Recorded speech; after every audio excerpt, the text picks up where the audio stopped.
सब सिखाते हैं। आखिर मैं भी पहली बार एमएलए बना, मुख्यमंत्री बन गया।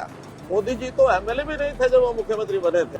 तो मोहन यादव जी का नाम आपको दिल्ली से बताकर भेजा गया था या विधायक दल की बैठक में फैसला लिया गया? जब भी किसी मुख्यमंत्री को इस तरह से ताजपोशी दी जाती है, जिसके बाद दुनिया आश्चर्यचकित रह जाती है।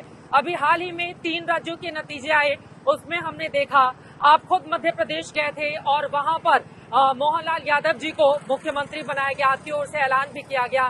तो बार बार उदाहरण आपका दिया जाता है कि देखिए मनोहर लाल जी को भी तो अचानक से इस तरह से मुख्यमंत्री बना दिया था। तो ये जो बीजेपी के छुपे रुस्तम हैं, किस तरह से उनको ढूंढकर अपने बड़े बड़े चेहरों को दरकिनार करके बीजेपी काम करती है, इसके बारे में तो मुझे लगता है मुख्यमंत्री जी आप ही ज्यादा बेहतर बता पाएंगे, क्योंकि सबसे बड़ा और पहला उदाहरण आपका ही दिया जाता है।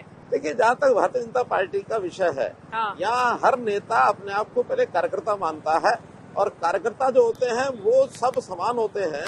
कार्यकर्ताओं को काम करने का जब दायित्व मिलता है तो अपनी कार्य पद्धति, अपना संस्कार, इन सब से वो एक उच्चतम कोटि का जो काम करने का जो एक तरीका रहता है उसको वो अपनाता है और अपने लक्ष्य को पूरा करने के लिए अपना जी जान सब कुछ लगा देता है।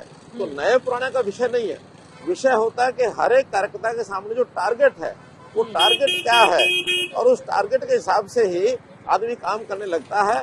जहाँ तक शासन की पद्धति को सिखाने की बात है, वो सब मिल करके एक दूसरे का सहयोग करते हैं, सब सिखाते हैं।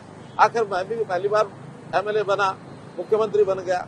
मोदी जी तो एमएलए भी नहीं थे जब वो मुख्यमंत्री बने थे। तो हमारे यहाँ बहुत ऐसे उदाहरण हैं और कोई भी काम किसी न किसी ने सबसे पहले करना ही होता है। तो हमें अपने कार्यकर्ताओं पर भरोसा होता है और पार्लियामेंट्री बोर्ड बैठ करके जिसके बारे में निर्णय करता है और उसको दायित्व दे दिया जाता है। तो मोहन यादव जी का नाम आपको दिल्ली से बताकर भेजा गया था या विधायक दल की बैठक में फैसला लिया गया? नहीं, मैंने वहाँ के जो नेता हैं उनसे ही बातचीत की थी और केंद्र के नेताओं से ही बातचीत की थी। तो एक जब कंसेंसस बना, उस कंसेंसस के नाते से और फिर राष्ट्रीय अध्यक्ष जी से बात करके और हमारे जो पूर्व वहाँ के जो मुख्यमंत्री उस समय थे उनसे बात की। उन्होंने कहा ये ठीक है। तो बल्कि वहाँ के जो उस समय के मुख्यमंत्री शिवराज जी, तो शिवराज जी ने स्वयं ही उनके नाम का और प्रपोजल दिया और उनको फिर सेकंड करने वाले हमारे प्रमुख नेता सब थे और बाद में सर्वसम्मति से उनके नाम को स्वीकार कर दिया।